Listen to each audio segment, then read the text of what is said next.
Hello everyone, welcome back to my channel. आज की video में हम एक नया टॉपिक स्टार्ट करेंगे और मैं ऐसे कहूँ कि साइंस की एक नई ब्रांच को स्टार्ट करेंगे।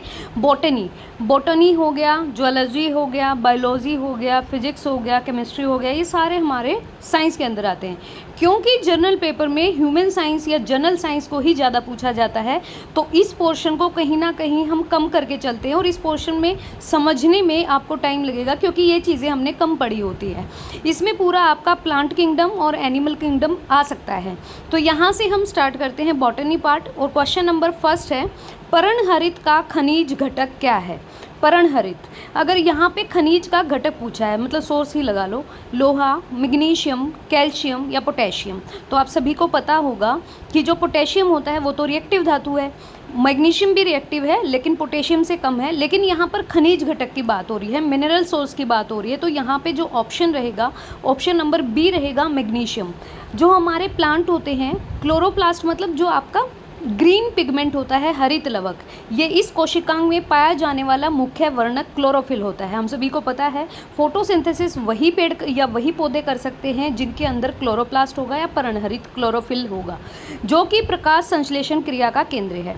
क्लोरोफिल अगर ए का सूत्र की बात करें तो C55H72O5N4Mg और क्लोरोफिल बी की बात करें तो C55H72O6N4Mg। सिर्फ O की ओके जो एटम मॉलिक्यूल्स हैं वो यहाँ पे चेंज हो गए, ऊपर वाले में O5 है, नीचे वाले में O6।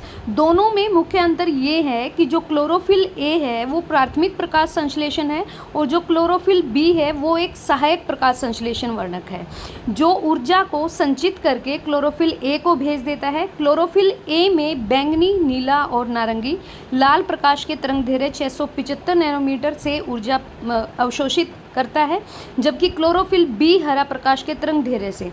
आपको कुछ याद नहीं करना, ये ज़्यादा ही साइंस की मतलब अंदर की बात है और हमसे सिर्फ जनरल साइंस पूछी जाएगी चूँकि। तो हमें पता है कि पर्णहरित का खनिज घटक की बात करें तो मैग्नीशियम यहाँ पे करेक्ट रहेगा, answer option number B. Next है, प्रकाश संश्लेषण की क्रिया कहाँ पर जल्दी होती है। जहाँ पर रेड लाइट होगी, प्रकाश का मतलब लाल जो लाइट होगी, लाल प्रकाश में। लाल प्रकाश पौधे के अवशेषण शिखर के लिए उपयुक्त है और प्रकाश संश्लेषण क्रिया में इससे तेजी आती है रेड लाइट में।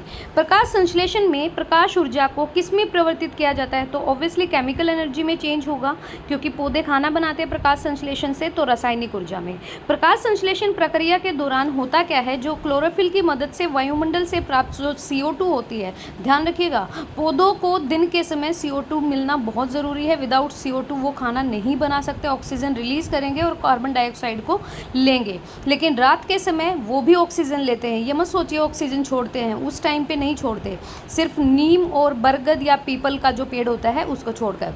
कार्बन डाइऑक्साइड और जल को सूर्य प्रकाश की उपस्थिति में ग्लूकोज में चेंज करते हैं और इस प्रकार प्रकाश ऊर्जा को किस में चेंज कर देते हैं, केमिकल एनर्जी आप कह सकते हैं, रासायनिक ऊर्जा में चेंज कर देते हैं पौधे अपना भोजन बनाते वक्त। रेसिन किस पौधे का उत्पाद है, प्रोडक्ट है, तो रेसिन एक शंकुधारी पौधा है। अब शंकुधारी पेड़ क्या होते हैं, आपने मैथ में तो पढ़ा होगा शंकु के बारे में। पौधों की एक प्रजाति है, शंकु आकार में वृद्धि करते हैं। इनके पत्ते भी चपटे आकार की बजाय लंबी तीलियों जैसे होते हैं, मतलब ये जो आप कह सकते हो कोन जैसी जो आकृति होती है। रेसिन, इसे हिंदी भाषा राल से स्पष्ट किया जा सकता है। गोंद जैसा होता है, चिपचिपा सा, जो वृक्षों या विशेषकर शंकुधारी जैसे चीड़ की छाल हो गई या लकड़ी से निकलने वाला जो रस होता है वो रेसिन होता है। तो ध्यान रखिएगा रेसिन किस प्रकार के पौधे का प्रोडक्ट है, ये है शंकुधारी पौधे का।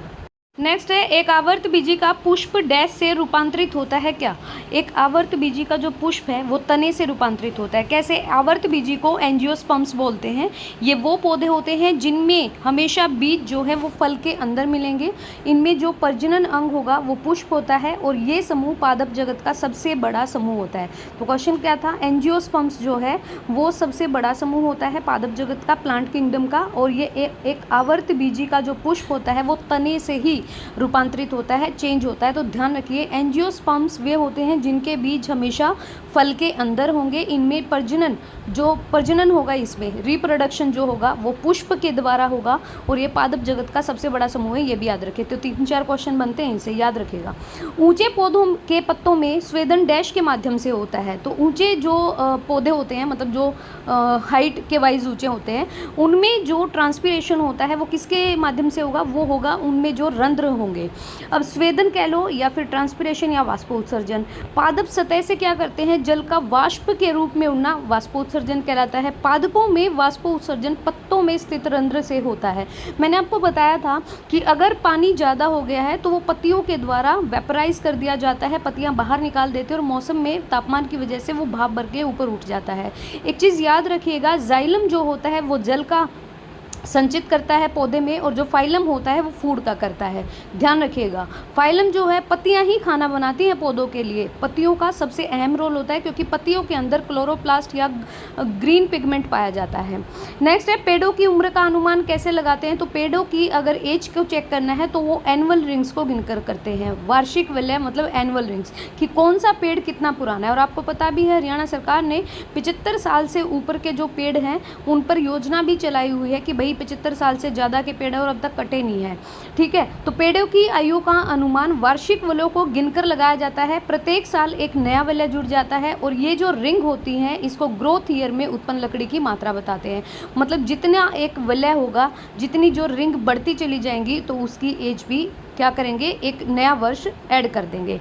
नेक्स्ट है प्रकाश संश्लेषण में ऑक्सीजन कहाँ से मिलती है। प्रकाश संश्लेषण में ऑक्सीजन का जो सोर्स होता है वो होता है पानी। प्रकाश संश्लेषण क्रिया के दौरान बनी ऑक्सीजन का स्रोत जल होता है। ये जल क्या करता है, सूर्य के प्रकाश की उपस्थिति में टूटने से बनती है।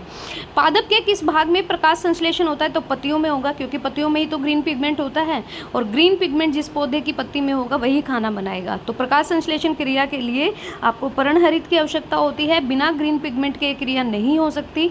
पौधे में ग्रीन पिगमेंट मुख्यतः पत्तों में ही पाया जाता है, तो सबसे ज़्यादा जो एक क्रिया होगी वो पत्तों में होगी। जब रात में प्रकाश संश्लेषण बंद हो जाता है तो पौधे कार्बन डाइऑक्साइड ग्रहण करते हैं, नहीं कार्बन डाइऑक्साइड छोड़ते हैं। यही चीज़ आपको बहुत ध्यान रखनी है। सिर्फ एक स्टेटमेंट नहीं याद रखनी कि पौधे तो ऑक्सीजन छोड़ते हैं, रात को कार्बन डाइऑक्साइड छोड़ते हैं। इसीलिए बोला जाता है कि कभी भी बिल्कुल पेड़ के नीचे नहीं सोना चाहिए, क्योंकि कार्बन डाइऑक्साइड का प्रवाह ज़्यादा हो जाता है। आप भी छोड़ रहे हैं, पेड़ भी छोड़ रहा है। तो रात्रि में सूर्य के प्रकाश की अनुपस्थिति या अनुपलब्धता के कारण प्रकाश संश्लेषण की क्रिया नहीं हो पाती, जिससे ऑक्सीजन का उत्सर्जन नहीं होता, तो कार्बन डाइऑक्साइड गैस छोड़ी जाती है। निम्न में से किसमें सूखे फल कलियां मसाले के रूप में प्रयोग होती हैं। इलायची सूखा फल है, या फिर दालचीनी, या फिर लौंग, या फिर केसर। लौंग जो है एक तरह का मसाला होता है, चाय में भी डाल के पी सकते हो, जिसका परंपरागत मसालों में सबसे मतलब अहम स्थान है। लौंग के पौधे में सूखे फूल और कलियां ही मसालों के रूप में, इन्होंने ये पूछा है कि पौधे का भाग जो कलियां होती हैं वो कौन से मसाले में, मतलब कलियां यूज़ करते हैं हम, पौधे की कलियों का मसाले के रूप में यूज़ करते हैं, तो वो है लौंग। ठीक है जी। पौधे डैश के रूप में नाइट्रोजन अवशोषित करते हैं, किसके रूप में, NO3 के रूप में। ठीक है, क्योंकि नाइट्रेट के रूप में ही तो यूज़ करेंगे। पौधे में गैसीय नाइट्रोजन ग्रहण करने की क्षमता नहीं होती है, गैसियस फॉर्म में नहीं ले सकते, इसीलिए पौधे नाइट्रोजन को NO3 के रूप में ग्रहण करते हैं, एक्सेप्ट करते हैं। निम्न में से कौन सा हार्मोन एक पादप हार्मोन है। पादप हार्मोन की बात करें तो अगर पेड़ की बात आ जाए, देखो इंसुलिन तो ये तो हमारा ह्यूमन बीइंग का है, तो ध्यान रखिए साइटोकिनिन जो है वो एक तरह का पादप हार्मोन है। अब ये करता क्या है, ये बेसिक नेचर का होता है, अमल क्षार पढ़ के आए हम, तो क्षारीय प्रकृति का हार्मोन है। इस हार्मोन का जो संश्लेषण होता है वो जो रूट होती है पेड़ों की उसके आगे वाले शिरों पर होता है, और यहीं पे क्या होता है, कोशिका का विभाजन होता है। यह हार्मोन कोशिका विभाजन में महत्वपूर्ण भूमिका निभाता है। देन आपको याद रखना है साइटोकिनिन एक तो आपका प्लांट का हार्मोन है और ये कोशिका विभाजन में मदद करता है, और ये होगा कहाँ, जड़ों के आगे वाले सिरे पर। नेक्स्ट है, एक पौधे की जड़ें डैश फोटोट्रोपिज्म को दर्शाती हैं। पौधे की जड़ें क्या दर्शाएंगी, कैसा पौधा, सकारात्मक फोटोट्रोपिज्म, नकारात्मक, या फिर एक जैसा मतलब कांस्टेंट। तो कौन सा आएगा यहाँ पर, देखिए फोटोट्रोपिज्म क्या होता है। फोटोट्रोपिज्म होता है प्रकाश की दिशा के सदिश गति पौधों में जड़ प्रकाश की विपरीत दिशा और जल व भूमि की तरफ बढ़ता है। दोबारा पढ़ते हैं, फोटोट्रोपिज्म एक नेगेटिव साइन को दिखाता है। फोटोट्रोपिज्म का मीनिंग होता है प्रकाश की दिशा के सदिश, मतलब जैसे प्रकाश की दिशा है उसी के अनुरूप गति होना। पौधे में जड़ प्रकाश की विपरीत दिशा और जल व भूमि की तरफ बढ़ता है। ध्यान रखिएगा।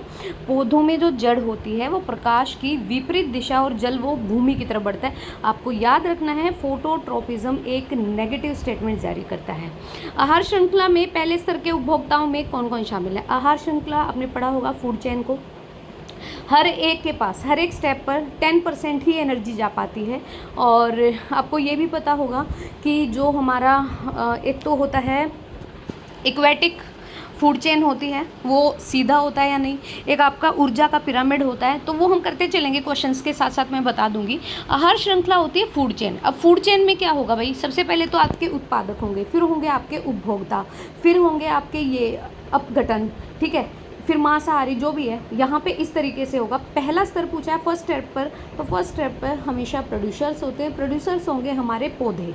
अब आहार श्रृंखला में सबसे पहले आएगा प्रोड्यूसर, उत्पादक जो पौधे होते हैं, प्राथमिक उपभोक्ता, फिर आएगा मतलब उत्पादक प्रोड्यूसर हैं, उसके बाद प्राथमिक उपभोक्ता आएंगे मतलब जो पौधों को खाते हैं, पत्तियों को खाते हैं, उसके बाद द्वितीयक उपभोक्ता आएंगे जो पहले वाले फर्स्ट प्रोड्यूसर को खाएंगे। 10% एनर्जी ही जाती है, हवास होता है 10% एनर्जी का। फिर उसके बाद तृतीय आएंगे और लास्ट में जो होते हैं ना अपघटक, फंजाई हो गया, बैक्टीरिया हो गया, अपघटक मतलब जो बिल्कुल ख़त्म कर देते हैं उस चीज़ को, तो ये सारे आएंगे। सबसे पहले प्रोड्यूसर आएगा, फिर आपके फर्स्ट कंज्यूमर आएंगे, फिर सेकंड आएंगे, फिर थर्ड आएंगे और फिर आपके डिकम्पोजर आएंगे। नेक्स्ट है पौधे मुख्य रूप से डैश पोषक तत्वों को अवशोषित करते हैं। तो पौधे तो मिट्टी से ही लेंगे, तो पौधे की वृद्धि के लिए वैसे तो अगर बात करें तो कितने ज़्यादा तत्वों की ज़रूरत होती है? 17 आवश्यक तत्वों की, जिनमें से 9 तो आपके दीर्घ मात्रिक होते हैं और 8 आपके लघु मात्रिक होते हैं, मतलब कम मात्रा में चाहिए होते हैं। इनमें से किसी एक की कमी से पौधे का पूर्ण विकास नहीं होता। ध्यान रखिए टोटल कितने चाहिए पौधे को? 17 आवश्यक तत्व, 8 तो आपके मैक्रो होते हैं, 9 आपके माइक्रो होते हैं। फूल के पौधे में भोजन पहुंचाने वाला उत्तक कौन सा है? मैंने आपको बताया जो फल और फूल की बात आ जाए तो फ्लोएम लगा देना, और अगर जल की बात आ जाए तो जाइलम लगा देना। तो फ्लोएम जो है ये पत्तियों के द्वारा तैयार भोज्य पदार्थ के पौधों को भागों को अलग अलग भागों में भेजता है फ्लोएम के द्वारा। यह एक संचयक उत्तक है और यह पौधों को यांत्रिक संयोजन प्रदान करता है। तो देखते हैं भैया इसमें और भी क्वेश्चंस हैं, तो बाकी के क्वेश्चन हम करेंगे अगली वीडियो में, क्योंकि काफ़ी सारे क्वेश्चन हैं और टोटल नंबर ऑफ़ क्वेश्चन की बात करें तो 36 क्वेश्चन है। आज हम इतना ही करते हैं क्योंकि बहुत ज़्यादा हो जाएगा, और मैंने आई थिंक 18 ही क्वेश्चन, हाँ कल फिर 18 कर लेंगे इसी पर।